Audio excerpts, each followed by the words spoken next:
কিয়ামতের পূর্বে আপনারা পৃথিবীতে যেগুলো দেখছেন এগুলো সাধারণ কোনো যুদ্ধ নয়। কিয়ামতের পূর্বে রসুলের স্পষ্ট হাদিস আছে, পৃথিবীতে ধর্মযুদ্ধ শুরু হবে। পৃথিবীতে ধর্মযুদ্ধ শুরু হবে।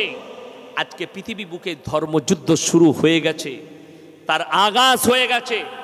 আপনারা চারিদিকে মিডিয়ায় তাকালে বুঝতে পারবেন, পৃথিবীর দিকে নজর দিলে বুঝতে পারবেন, ইসরায়েল, ফিলিস্তিন, গাজা, এদের যুদ্ধটা কোনো সম্পদ নিয়ে নয়, আল আকসা মসজিদ নিয়ে, ধর্ম নিয়ে। এই ইহুদি বলে কোনো, ইসরায়েল বলে পৃথিবীতে কোনো দেশ ছিল না। আর কোরআনে আছে, শুনে যান প্রত্যেকটা মুসলিম, পৃথিবীতে ইসলামের চিরশত্রুর নাম হচ্ছে ইহুদি।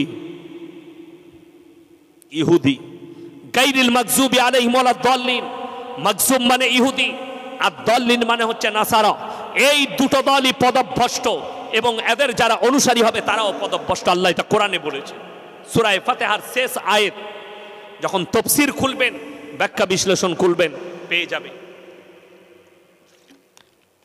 ওই জন্য আমার বন্ধুগণ, আমার ভাই, আল্লাহ তাআলা আয়াত পাঠালেন জিবরিল আমিনকে বলে, কি মা কানা লিন-নবিয়্যি ওয়াল্লাযীনা আমানু আন ইস্তাগফিরু লিল মুশরিকিন ওয়ালাউ কানু উলি কুরবা। হে আমার নবী এবং মুমিনরা, কান খুলে শুনে নাও, যারা বেঈমান, কাফের, মুশরিক হয়ে মারা গেছে, বদ্দীন হয়ে মারা গেছে, তাদের জন্য দোয়া করতে পাবে না, যদিও তারা তোমাদের নিকটতম আত্মীয় হয়। নবীজির হাত নেমে গেল, চাচার জন্য আর দোয়া করতে পায়নি। ভাই, আপনারা একটু জমে জমে বসে যান, আর পেছনে যারা আসছেন সামনের দিকে এসে জায়গা আছে, এসে বসে যান। ভাই, একবার তাকবীর দেবো, এগিয়ে চলে আসুন তো, সামনের জায়গাগুলো পূরণ করুন। নারায়ে তাকবীর। এগিয়ে আসুন, এগিয়ে আসুন, নিজের সামনের জায়গাগুলো একটু পূরণ করে নেন। মাশাআল্লাহ, আপনারা এগিয়ে চলে আসুন না, অনেকটা জায়গা আছে, এগিয়ে আসুন। মাশাআল্লাহ, এগিয়ে আসুন, পেছনের ভাইরা বসতে পারবেন, এগিয়ে চলে আসি। মাশাআল্লাহ, সামনের জায়গাগুলো পূরণ করে নেন। হ্যাঁ, মাশাআল্লাহ, এগিয়ে আসুন। জাযাকাল্লাহ, এগিয়ে চলে আসুন। মাশাআল্লাহ, এগিয়ে আসুন। মাশাআল্লাহ, চলুন। কমিটির যারা ভাই আছেন তাদেরকে অনুরোধ করব, আপনারা মানুষগুলোকে সাইজ করে করে বস করান, পেছনে দাঁড়িয়ে থাকেন, যেখানে জায়গা আছে সেই জায়গাগুলো আপনারা বলে বলে পূরণ করা। বারবার স্টেজে ডিস্টার্ব করবেন না, আর দ্বিতীয়বার বলবেন না আমার কাছে। আর দ্বিতীয়বার যেন আমি এই কথা না শুনি যে এগিয়ে বসতে বলুন। যার মন যাবে সে জায়গা খুঁজে বসে যাবে। বারবার এগিয়ে বসা। 1 কুইন্টালের মৌলবিকে দাওয়াত দিয়ে এত ছোট জায়গা করেছেন কেন? কথাটা বুঝতে পারেননি? বড় জায়গা করতে হতো। যাই হোক, আপনারা জমে জমে বসুন, তাইলেই হবে। তো আমি যেটা বলছিলাম, নবীজিকে নিষেধ করলেন। আপনারা বলুন, আমি আর কোন ক্ষেতের মূলি আমরা মৌলবীরা, হুজুররা, যে আপনি আমাকে বলছেন দোয়া করে গাঁজাখোরকে, মাতালকে, আর সুদখোর যে জীবনটা সুদের উপরে কাটালো, তাকে আপনি কি করে জান্নাতে পাঠাবেন?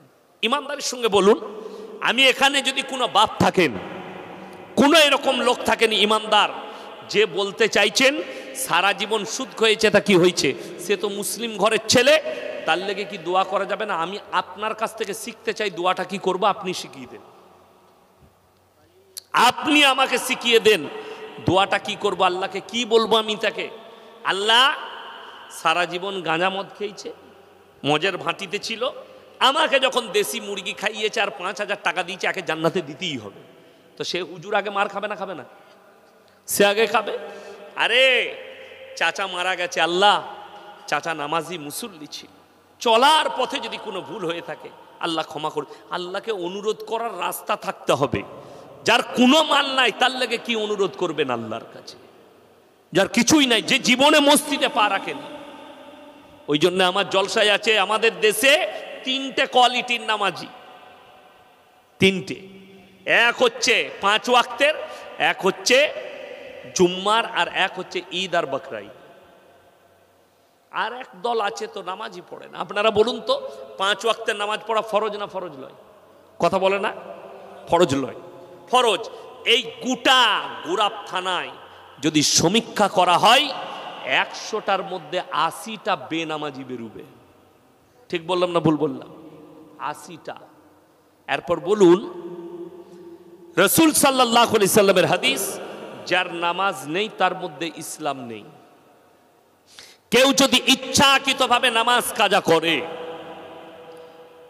এবং আমাদের দেশের একদল লোক আছে আমাদের সমাজে, তারা কিন্তু চায়ের দোকানে খুব বড় কথা বলে। কি বলে? আমি গ্রামে নামাজ না পড়তে পারি, রোজা না রাখতে পারি, গ্রামে আমিই ভালো লোক। এমাল আছে না নাই? গাদা আছে, নামাজ পড়ে না, রোজা রাখে না, কিন্তু সে বলছে গায়ের আমিই ভালো লোক। আমার এলাকায় গলসি থানায় একটা গ্রামে ইমানদার কাকে বলে শুনেলে, একজন চাষি লোক মুসলিমদের, তার এখন গায়ের বাছুর খোলা আছে, সে মসজিদে ঢুকে গেছে বাছুরটা। তো মুয়াজ্জিন সাহেব যিনি আছেন তিনি বাছুরটাকে খেদারে বার করেছে। তো সেই চাষিকে বলছে, তুমি তোমার গরুটা বাঁধতে পারো না, মসজিদে ঢুকে গেছে। কি উত্তর দিয়েছে জানেন? বলছে তোমার বুদ্ধি নেই, এটা অবলা জন্তু বলে ঢুকেছে, আমাকে কোনোদিন দেখেছিস মসজিদে ঢুকেছি? কথাটা বুঝতে পারেননি? তাহলে ও কিরকম জন্তু বুঝেলেন? ও জীবনে মসজিদে ঢুকে না, গর্ব করে বলছে যে গরুটা ঢুকেছে ওটা অবলা জন্তু বলে, আমাকে কোনোদিন দেখেছিস তুই আমি মসজিদে ঢুকেছি? মানে জীবনে নামাজ পড়ে না। নাউজুবিল্লাহ। আপনি ভেবে দেখুন, আমি কোরআন শোনাব। যারা গর্ব করে বলে আমি নামাজ পড়ি না, রোজা রাখি না, অথচ আমি গ্রামের ভালো লোক, আমি ভদ্রলোক, তারা আমার এই কোরআনের আয়াতটা ভালো করে শুনবেন। তাদের চোখের পানি ফেলা দরকার, আপনার চোখ দিয়ে পানি আসবে। এই বেনামাজিরা কিভাবে জাহান্নামে যাবে? আল্লাহ কোরআনে বললেন দুটো রাস্তা কিয়ামতের দিনে, একটা জান্নাত, একটা জাহান্নামের। দুটো রাস্তা। জান্নাতীরা জান্নাতের রাস্তায় যখন প্রবেশ করবে, আর জাহান্নামীরা জাহান্নামের রাস্তায় যাবে। আমার আল্লাহ কোরআনে বললেন, কি বললেন? জান্নাতীরা প্রশ্ন ছুড়বে জাহান্নামী দিওকে, ফি জান্নাতি ইয়াতাসাআলুনা আনিল মুজরিমিনা মা সালাকাকুম ফি সাকার। তোমরা কেন জাহান্নামে যাচ্ছ? ওই দাঁড়াও, তুমি তো বলতে ভালো লোক, তুমি বলতে ভদ্রলোক। কোরআন বলছে তারা এক নম্বর উত্তর যেটা দিবে সেটা মারাত্মক ডেঞ্জার উত্তর। কারা? সেই জাহান্নামীরা। তারা দুঃখ প্রকাশ করে বলবে, ক্বালু লাম নাকু মিনাল মুসাল্লিন, আমরা নামাজি মুসল্লিদের মধ্যে ছিলাম না। হাত তুলে বলুন না সবাই 5 ওয়াক্তের নামাজি হব, জোরে বলুন না ইনশাআল্লাহ। হাত তুলে জোরে বলুন ইনশাআল্লাহ। নামাজ কেউ ইচ্ছাকৃতভাবে ছাড়বেন না। আপনি মাঠে আছেন, পবিত্র আছেন, গায়ে গেঞ্জি আছে, টুপিটা নাই, উজু করার পানি আছে, জোহর হয়ে গেছে, মুনিস লাগানো আছে, আপনি উজি করে এলের মাথায় যদি পবিত্র থাকে জায়গাটা, আপনি নামাজ পড়েলেন গামছা বিছিয়ে, নামাজটা আদায় করলেন, আপনার নামাজ হয়ে যাবে। টুপি ছাড়া, টুপিটা নাই, নামাজ হয়ে যাবে। টুপি সুন্নাত। কারোর কাছে যদি টুপি না থাকে আর নামাজের সময় হয়, সে বিনা দ্বিধায় নামাজ পড়বেন, নামাজ আদায় হয়ে যাবে, নামাজের নেকিটাও পরিপূর্ণ পাবেন। ইচ্ছাকৃত নয়, নাই আপনি পড়লেন না। আমার মুসলমান ভাই, এরা প্রথম উত্তর দিবে ক্বালু লাম নাকু মিনাল মুসাল্লিন, আমরা মুসল্লিদের মধ্যে ছিলাম না। ওয়া লাম নাকু নুতিমুল মিসকিন, আর আমরা মিসকিনকে খানা খাওয়াইতাম না, তাই আল্লাহ আমাদেরকে জাহান্নামে পাঠিয়েছে। এই আমাদের দেশের মা বোন ভাই, আমরা মিসকিন আর ফকিরের পার্থক্য জানি না। মিসকিন আর ফকির, এদের মধ্যে বহুত পার্থক্য আছে। ফকির মানে যার কিছু আছে। গত 2 বছর আগে বোম্বের হাজি আলীতে একজন ভিখারি ভিক করত, অনেকজন ভিক করে, সেও ভিক্ষা করে, সে কিন্তু অনেক পুরনো ভিখারি। রাতের বেলায় সে দামি দামি হোটেলে খেতে যেত। পুলিশের নজর পড়েছে, যে ঝুপড়িতে থাকে ইনকাম ট্যাক্স অফিসারদের রেড পড়েছে, তার ঝুপড়িতে গিয়ে দেখছে 5 কোটি টাকা বেরিয়েছে। আপনার বাতানগড়ে যদি কারো 5 কোটি টাকা থাকে, সে ফকির না বড় লোক? বড় লোক। আমরা তাকে বড় লোক বলবো, কিন্তু সে ফকির, ভিক্ষা করে 5 কোটি। তার মানে ফকিরের একটা ঘরও আছে, টাকাও থাকতে পারে, কিন্তু মিসকিন মানে নিঃস্ব, যার কিচ্ছু নেই, যার থাকার বাড়িটাও নেই। আপনি কলকাতায় গেলেন, ধর্মতলায় আছেন, রেল স্টেশনে আছেন, বাচ্চা ছেলে আপনার কাছে হাত পেতেছে, দাদা কিছু খাওয়ান, দাদা কিছু খাইয়ে দেন, তাকে হোটেলে নিয়ে গিয়ে কোনো দোকানে নিয়ে গিয়ে জান ভরে খাইয়ে দেন, আপনি নেকি পাবেন। কোনো ভদ্রলোক তার ঠিকানা হচ্ছে রাতের বেলায় দোকানে শোয়, সারাদিন ভিক্ষা করে খায়, লোকের কাছে চেয়ে খায়, এই লোক মিসকিন। আপনার গ্রামে এমন মানুষ আছে যার কিচ্ছু নাই, একটা তিরপল টাঙিয়ে লোকের জায়গায় বাস করছে, তার নাম মিসকিন। এতিম, মিসকিন, ফকির, এটা ভাগ করা লাগবে আপনাকে, এইটা ঠিক করতে হবে কোনটা কি, তারপরে আপনাকে দান খয়রাতটা রেডি করতে হবে। আমার বন্ধুগণ, আমার ভাই, আগে চলুন। ইসলাম কত সুন্দর আপনাকে বলে দেবো। 5 ওয়াক্তের নামাজ। আপনারা বলুন তো, লটারির টিকিট হারাম না হালাল? হারাম। আপনাকে আমি এই গুড়াপে দেখিয়ে দেবো বাজারে, যে কোনো বাজারে যাবেন আপনি, টাউনে চলুন, বাজারে চলুন, মুসলমান লটারি কাটছে, মুসলমান লটারি বিক্রিও করছে। ঠিক বললাম না ভুল বললাম? কথা বলেন। আচ্ছা, লটারি যদি হারাম হয় আর কোনো মুসলিম যদি লটারির ব্যবসা করে, তার ইনকামটা হালাল হবে? কথা বলে না? হারামই হবে। মদ বিক্রি করলে তার ইনকামটা হারাম। আচ্ছা, যদি কেউ এই হারাম ইনকাম করে, তাকে কি হারামখোর বলা গুনাহ হবে? কথা বলে না? সে তো হারাম ইনকাম করছে, মানে হারাম খাচ্ছে, হারামখোর। কিছু কিছু শিক্ষিত লোক আছে, আমাকে একজন ফোন করে বলছে, বর্ধমানের এই টাউনের, হুজুর আপনি হারামখোর বলেন না, শুনতে কিরকম লাগে? আমি বলি, তুই কি কাজ করিস বল আগে। আমি বলি, তুমি যদি লটারি ব্যবসা করো তোমাকে কি খোর বলবো? তুমি যদি মদের ব্যবসা করো তোমাকে কি খোর বলবো? তুমি যদি সুদের ব্যবসা করো তোমাকে হালাল খোর বলবো না হারাম খোর বলবো? তুমি বলে দাও আমাকে। ওই জানি না। আমি ফোনটা রাখ, আগে ইসলাম পড়াশোনা কর, তারপরে বলবি। আজকে এইটাই হয়েছে। এই আমার বাপ চাচারা বসে আছে, বাপের বয়সী লোক, ইনাদিকে জিজ্ঞেস করুন। এমন একটা সময় গেছে, এই মানুষরা মিথ্যা কথা বলতে ভয় খেয়েছে পাপ হবে বলে। আজকে একটা এমন যুগ এসছে, লোক সত্য কথা বলতে ভয় খাচ্ছে, কেউ হাতটা টিপে কলারটা টিপে ধরবে বলে। আর যারা হক বলে তাদেরকে এই সমাজে গালি দেওয়া হয়। আপনি আমার ফেসবুক আইডি খুলে দেখলেন, ফেসবুকটা খুলে, যে ইউটিউবাররা জলসা ছেড়েছে, কতগুলো মুসলিম যুবক হারামখোর গালি দিয়েছে, মানে এগুলো সব হারামখোর, এই পাপের সঙ্গে লিপ্ত, যার কারণে তারা সহ্য না করতে পেরে আমাকে গালি দিয়েছে। কাল সকালেই আপনাদের এলাকায় চায়ের দোকানগুলো দেখে নেবেন, সুদখোর মাল কটা গাল দিব, বাজে হুজুর। আচ্ছা, তোরা গাল দিলে সুদ কি করে হালাল হবে? হালাল হবে? হবে না। আজকে কষ্টটা ওইটাই। আজ মুসলমান কেন সুদ ছাড়েনি? মুসলমান কেন মদ ছাড়েনি? মুসলমান কেন নামাজ পড়ে না? মুসলমান কেন লটারি হারাম ব্যবসায় জড়িত? তার মূল কারণ আমাদের সমাজের মসজিদ কমিটিরা ইমামকে পাওয়ার দেয় না।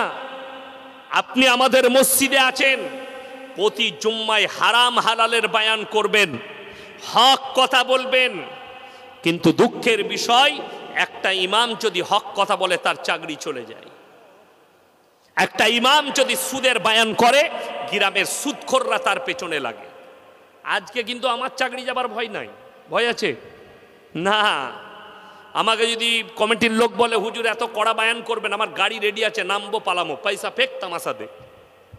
আবার যেখানে আইব এই কথাই বলবো, লিতে পারিস তা লিবি, না হলে লিস না। বড় কষ্ট লাগে। আপনি আপনার ইমামকে পাওয়ার দিয়ে দেখুন, গ্রাম থেকে পাপ মুছবে, সুদ মুছবে, হারাম মুছে যাবে। কিন্তু বড় দুঃখের বিষয়, আমরা করতে পারি না, আমরা রাখতে পারি না, ইমামকে পাওয়ার দিতে পারি না। ওই জন্য সমাজের এই দুর্দশা। শুনেলেন আমার বন্ধুগণ, আমার ভাই, কিয়ামতের আলামতগুলো আসতে শুরু করে দিয়েছে। আপনি কি ভাবছেন? উলামারা অনুভব করছে, যারা বুজুর্গানে দিন, আল্লাহ ওয়ালা, বড় বড় আলেম যারা কোরআন হাদিস নিয়ে রিসার্চ করছে, আমরা বুঝতে পারছি কিয়ামতের আলামতগুলো প্রকাশ পাচ্ছে। ছোট ছোট আলামতগুলো, তার মধ্যে মারাত্মক আলামত আপনার প্রকাশ পেয়েছে। নাম্বার 1, মসজিদের ভেতরে, আল্লাহর ঘরের ভেতরে দুনিয়াদারির কথা হবে। এখন হচ্ছে না হয়নি? হচ্ছে। মসজিদের ভেতরে গিয়ে বলছে জুম্মার দিনে ইমামের খুতবা চলছে, ও বলছে ক ব্যাগ আলু হলো তোর? হাসছেন, বাস্তব কথা বলছি। মসজিদের ভেতরে ধানের হিসেব করছে, মসজিদের ভেতরে ব্যবসার হিসেব করছে, এটা কিয়ামতের আলামত। নম্বর 2, তোমরা সমাজের বুকে দেখতে পাবে মানুষ হিংস্র প্রাণীর থেকেও খারাপ হবে। আল্লাহ রাসূল সাল্লাল্লাহু আলাইহি সাল্লাম হাদিস বর্ণনা করেছেন। নাম্বার 3, মেয়েরা মহিলারা পোশাক তো পরবে, তারপরও তারা উলঙ্গ অবস্থায় থাকবে, বেপরদা। নাম্বার 4, পুরুষরা নারীদের রূপ ধারণ করবে, নারীরা পুরুষের রূপ ধারণ করবে। নাম্বার 5, বর্বরতার যুগের পাপগুলো তোমাদের চোখের সামনে মডেলিং হয়ে ফিরে চলে আসবে। যদি বলেন হুজুর আমরা তো বুঝতে পারছি না, দেখুন আপনাকে বলে দিই, সবাই বলুন দ্বীনি শিক্ষা অর্জন করা কি ফরজ? তো আমি বলে যাচ্ছি গোটা গোরাপ থানায় 100টা নারী পুরুষের মধ্যে 80 জনের কাছে দ্বীনি শিক্ষা নাই। দ্বীনি শিক্ষা মানে কি? কতটা? মৌলবি হতে হবে, হাফেজ হতে হবে, মুফতিকারী হতে হবে না। দ্বীনি শিক্ষা অতটা অর্জন করতে হবে যতটা করলে আপনি হারাম হালাল জানতে পারেন, দিন বদ্দিন জানতে পারেন, শিরক বেদাত জানতে পারেন, কুফরি জানতে পারেন। বেঈমান কাফেররা আপনার কাছে যে জালটা ছুটছে, চারিদিকে ঘেরছে, ওই জালটা যেন আপনি ইলমের দ্বারা দেখতে পান। আমাদের বর্ধমান বীরভূমের ছেলেরা ডাম্পার চালায়, বালির গাড়ি চালায়, পাথরের গাড়ি চালায়, বালি লোড করেছে কিংবা পাথর লোড করেছে, যেমনি হাই রোডে উঠলো হোটেলে দাঁড়িয়ে গেল, মুসলিমদের ছেলে। শুনেন কেন দ্বীনি শিক্ষা অর্জন করা ফরজ। হোটেলে ঢুকিয়ে বলছে ভাই মদ দে, 2 বোতল মদ খাওয়া হয়ে গেল। এরপরে হোটেলের কর্মচারীকে বলছে ভাই মুরগির মাংস আর রুটি নিয়ে আয়। সে বেচারা যখন মুরগির মাংস আর রুটি এনেছে তখন তাকে জিজ্ঞেস করছে মুরগিটা জবাই না কাটা? আমরা মার হারাম করকে জুতো করে। আচ্ছা যে মদ খেলো তার আর এটা জেনে লাভ আছে? কথা বলেন। কাটার গোটা শুনেলেন, আপনারা মনে ভাববেন না ইয়াসিন ভাইকে দাওয়াত দেন আর আমার আব্বাকে আর যে কোনো বাপের বেটা হুজুরকে। দোয়া কাবুলিয়াতের জন্য আপনি যেখানে দোয়া করেন, আল্লাহর ঘরে, কাবা ঘরে, মসজিদে, যে জায়গায় দোয়া করবেন, দোয়া কাবুলিয়াতের জন্য প্রথম শর্ত হচ্ছে হালাল খাবার। হালাল খাবার খেতে হবে, তবে দোয়া কবুল হবে, না হলে দোয়া কবুল হবে না। কিন্তু বড় কষ্টের বিষয়, এই ছেলে এ মদকে হালাল ভেবে আর মনে করেছে আমি মুরগি খেতে গেলে আমাকে জবাইটাই খেতে হবে। আপনি হোটেলের যে কোনো জায়গায় যান, কলকাতায় গেছেন, দিল্লি, বোম্বাই, হায়দ্রাবাদ গেছেন, যেখানে যান, আপনি যদি কোনো হোটেলে খেতে যান আপনাকে জিজ্ঞেস করতে হবে না? হবে না, দাদা মুরগিটা জবাই না কাটা? করতে হবে না? করতে হবে। কেন? আপনার জন্য শর্ত হচ্ছে হালাল খাবার, আপনাকে জিজ্ঞেস করতে হবে। তো আপনি এটা বুঝে গেলেন আমাকে জবাই করা মাংস খেতে হবে। সকালবেলায় উঠে আপনি আপনার বাজারে গেছেন, গিয়ে বলছেন এ রাত্রে জলসা শুনেছি 1 কেজি জবাই করা মাংস দে। কিনছেন জবাই করা মাংস, কিন্তু টাকাটা আবার সুদের টাকা, সেই একই মাল দাঁড়িয়ে গেল। কথা বুঝাতে পারলাম? টাকাটা হারাম, খাবারটা হারাম হয়ে গেল। আমার বন্ধুগণ, লটারি কেন হারাম? সকলে বলুন রুজির মালিককে, ভাগ্যের মালিককে আল্লাহ। আমাদের মুসলমান কত নিকৃষ্ট বলে দিই। ভাগ্যের মালিক যদি আল্লাহ হয়, এই লটারির দোকানে গিয়ে কি বলছে জানেন? আমাকে 4-এর ঘরটা দে, ওটা আমার লাকি নম্বর। বলে না? বলে না? এইটার কারণে তোমার ঈমান চলে গেল। একটা কাগজকে ভাগ্যের মালিক মনে করেছো। আমার ভাই, আমার মতো 100টা মৌলবি ধরা পড়বে, 100টা হুজুর ধরা পড়বে কিয়ামতের দিনে। সমাজকে ধোঁকা দিয়েছ, প্রতারণা করেছো, প্রবঞ্চনা করেছো। মুসলমান কতটা নিকৃষ্ট আপনারা মোবাইলে নিশ্চয় দেখেছেন অনেকে। বাংলাদেশের এক চাচা লটারির টিকিট কেটেছে, মুখে দাড়িও আছে, মাথায় টুপিও আছে। মসজিদে ঢুকে বলছে, আল্লাহ গো, এক ঘর কেটেছি আল্লাহ, 1 কোটি ফেলি দিও, আমি জীবন আর তোমার ঘর থেকে বেরোবো না। জোরে বলুন নাউজুবিল্লাহ। এই দোয়া, হারাম দোয়া কখনো আল্লাহর কাছে চাওয়া যায়? এই মুসলমানকে কে বুঝাবে? লটারির টিকিট হারাম এই জন্যে, ভাগ্যের মালিক হচ্ছেন আল্লাহ, তকদিরের মালিক হচ্ছেন আল্লাহ, রুজির মালিক হচ্ছেন আল্লাহ। 5টা জিনিসকে আল্লাহ গোপন করলেন। কটা বললাম? কথা বলেন। 5টা। 1 2 3 4 5। এই 5টা জিনিস কি কি গোপন করলেন? কার কাছে? গোটা পৃথিবীর মানুষের কাছে আল্লাহ গোপন করলেন, এমনকি নবী, পয়গম্বর, রসুল সকলের কাছে গোপন করলেন। নাম্বার 1, সূরা লুকমানের একবারই শেষ আয়াত, ইন্নাল্লাহা ইনদাহু ইলমুস সাআহ, কিয়ামত কবে হবে আমি আল্লাহ ছাড়া পৃথিবীর কেউ জানে না। কিয়ামতটা কবে হবে আমি আল্লাহ ছাড়া পৃথিবীর কেউ জানে না। 1 নম্বর, ইন্নাল্লাহা ইনদাহু ইলমুস সাআহ। আল্লাহর হাবিব সাল্লাল্লাহু আলাইহি সাল্লামের কাছে একাধিকবার বেঈমান কাফেররা প্রশ্ন করেছে কিয়ামতটা কবে হবে। এখনো করে যাচ্ছে অনেক লোক, নাস্তিক, বেঈমান, নেমো খারাম, আল্লাহ বিরোধী, রসুল বিরোধী। এদের প্রশ্ন, এই মৌলবীরা বলছে কোরআন হাদিস থেকে কিয়ামতটা কবে হবে তোমরা বলে দাও। অনেক জনের প্রশ্ন, মানুষ মারা যায়, মিটে যাচ্ছে, মিটে না? মিটে না। 5 বছর পরে কবরে আর কিছু থাকে? থাকে না। 5 বছর 10 বছর পরে কবরে কিচ্ছু থাকে না, খালি মাটি, হাড় গোড় সব মিটে যায়। মানুষ মারা গেলে পানিতে ফেলে দেওয়া হয়, মাছ ফাঁস জীব জন্তু প্রাণী তাকে খেয়ে ফেলেছে। অনেক মানুষ পুড়ে ছাই হয়ে যায়। আল্লাহ এদেরকে কি করে দাঁড় করাবে? ওনারাই কি করে দাঁড় করানো হবে? ওই জন্য আল্লাহ তাআলা কোরআনে কসম খেলেন। কিসের? সূরা কিয়ামা 29 পারা, লা উকসিমু বিয়াউমিল কিয়ামা।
সবাই দরুদ শরীফ পড়ুন। আল্লাহুম্মা সাল্লি আলা মুহাম্মাদিন ওয়া আলা আলি মুহাম্মাদ কামা সাল্লাইতা আলা ইব্রাহিম ওয়া আলা আলি ইব্রাহিম ইন্নাকা হামিদুম মাজিদ।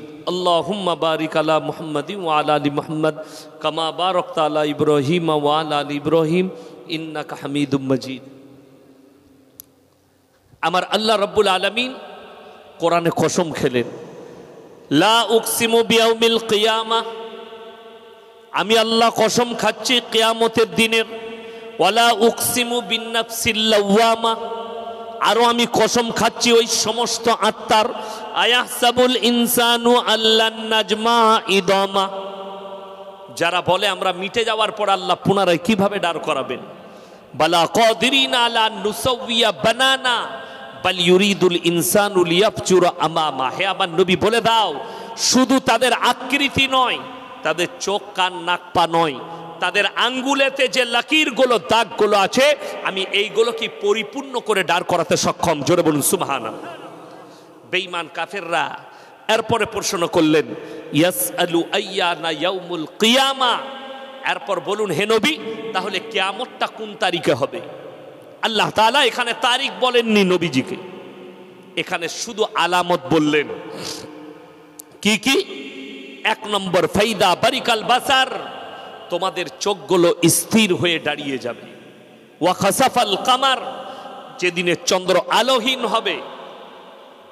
ওয়া জুমিয়া শামসু ওয়াল কামার, যেদিনে চাঁদ আর সূর্যকে আমি মুখোমুখি একটা রাস্তাতে সংঘর্ষ করাবো। অনেকজন মনে মনে করি, আমরা বইয়ে পড়েছি বিজ্ঞান বলছে পৃথিবীটা ঘুরছে, চন্দ্র সূর্য দাঁড়িয়ে আছে। আর কোরআন বলছে কুল্লু ফি ফালাকি ইয়াসবাহুন, নভমণ্ডলে যা আছে তারা যেন নিজের নিজের কক্ষপথে রাস্তায় চলমান। কোরআনের বিপরীত কথা বলেছে, কোরআনের বিপক্ষে কথা বলেছে, অর্থাৎ তারা নিজেদের জালে নিজেরাই ফেসেছে। যদি নিজের জায়গায় দাঁড়িয়ে থাকে চন্দ্র এবং সূর্য, তাহলে চন্দ্রগ্রহণ সূর্যগ্রহণ হবার কোনো রাস্তাই নেই।